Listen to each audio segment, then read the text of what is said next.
Part 1 అది మాత్రం తెలుస్తుంది. ఓకే. ఎందుకంటే ఇంపార్టెంట్ సీన్స్ ఈవెంట్స్ అన్ని పార్ట్ 2 లోకి వెళ్ళి.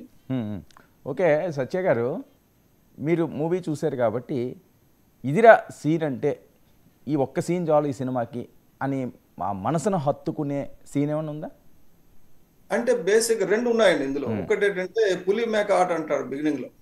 అంటే బానిసలు కొట్టుకొని చేస్తుంటే వాడు రాజు అన్నోడు చూసి ఆనందించేటట్టుగా ఒక ఎక్స్ట్రా బస్తాలు కావాలంటే అక్కడ మేకలన్నీ దెబ్బలు తిని పక్కెళ్ళిపోతే ఒకే ఒక్క మేక వచ్చి కూర్చుంటారు, పులి వచ్చి మేక వచ్చి కూర్చుంటుంది. అప్పుడు చెప్తారు డెఫినెట్ గా మీ దగ్గర ఉన్న పుల్లు 3 పుల్లు కాదు అన్ని పుల్లని ఒకసారి పంపించాను.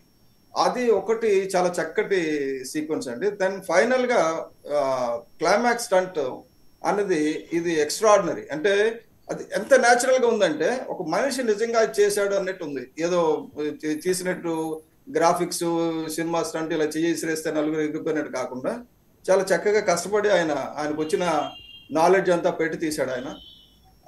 ఒక 18 minutes ఒక స్టంట్ సస్టైన్ అవ్వడం, ఆ బ్యాక్గ్రౌండ్ మ్యూజిక్, బ్యాక్గ్రౌండ్ లో కొద్దిగా సాంగ్ అన్ని, అంటే అది ఒక అద్భుతమైన పిక్చరైజేషన్ అండి. ఓవరాల్ గా ఇది చాలా చక్కగా వచ్చిన సినిమా. ఒక గ్రాఫిక్స్ ఒక్కటే నెగిటివ్ అన్నది, ఆ గ్రాఫిక్స్ లేకపోతే ఈ సినిమా ఇంకా టాక్ ఇంకెక్కడో ఉండేది. చిన్నది ఎంచడానికి దొరికింది కాబట్టి ప్రతి ఒక్కరు గ్రాఫిక్స్ అంటున్నారు. కానీ నేనేమంటానంటే content is more important than graphics అన్నది నా అభిప్రాయం. ఓకే. సో రెవెన్యూ పరంగా రత్నం గారు సేఫేనా? ఎందుకంటే చాలా ప్రయాసాలు పడ్డాడు ఆయన, చాలా ఇబ్బందులు పడ్డాడు. ఎందుకంటే ఖచ్చితంగా బయట నుంచి ఫైనాన్సే తీసుకుంటారు, ఆ ఇంట్రెస్ట్లు విపరీతంగా పెరిగిపోయి ఉంటాయి. సార్ ఈ డిలేకి అన్నిటికీ అన్ని కాంపన్సేషన్ అయిపోగా ఆయన మళ్ళీ రెండో సినిమా ఉత్సాహంగా తీయడానికి సరిపడినంత డబ్బు వస్తుంది, ఆయనకి ఇబ్బంది ఏం లేదు.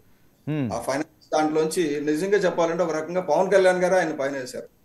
ఎందుకంటే మ్యాచ్ 22 లాగా ముందు డబ్బు కట్టు తర్వాత వస్తుంది అంటే ముందు కలెక్షన్ వచ్చిన తర్వాత డబ్బు అనేది ఆ రకంగా తీసుకొచ్చి మొత్తానికి పవన్ కళ్యాణ్ గారు మధ్యవర్తిత్వం చేసి ఆయన భుజాల మీద వేసుకొని ప్రచారమే కాకుండా ఫైనాన్స్ కూడా ఆ క్లియరెన్స్ వాళ్ళకి రిలీజ్ ముందు చాలా మంది అసలు రిలీజ్ అవ్వదు అనుకున్నారు.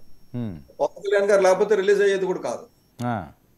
ఇదే పరిస్థితి. నేను శంకరాభరణం చూస్తే శంకరాభరణం ఒక సంవత్సరం పాటు ఏడిది నాగేశ్వరరావు గారు ప్రతి ఒక్కరిని రమ్మడం, ఆ పెరుగు చూపించడం, ఈ సినిమా ఇప్పుడు ఎవరు చూస్తారండి అని వెళ్ళిపోవడం. సంవత్సరం పాటు సినిమా తయారయ్యి పూర్తిగా తయారైన సినిమాని సంవత్సరం పాటు పెట్టుకొని ప్రతి వారం ఎవడో ఒకడు వస్తే వాడికి చూపించడం.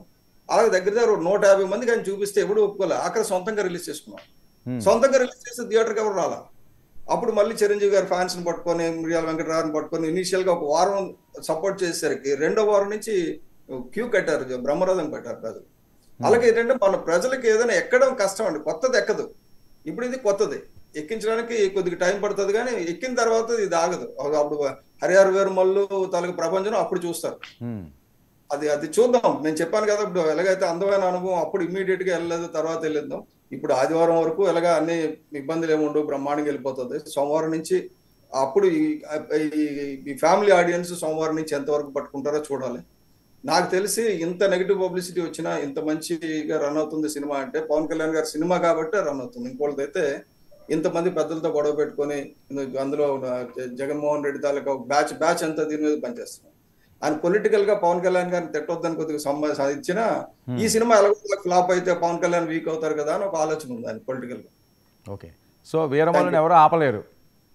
వీరమల్లు డెఫినెట్ గా వీర విహారం చేస్తుంది. ఇంకోటి ఏంటంటే ఇది ధర్మాన్ని పరిరక్షించే విల్లు హరిహర వీరమల్లు అని కొత్త స్లోగన్ అనమాట. ధర్మాన్ని పరిరక్షించడానికి వచ్చిన విల్లు హరిహర వీరమల్లు. థ్యాంక్ యూ అండి. Okay, thank you so much Satya.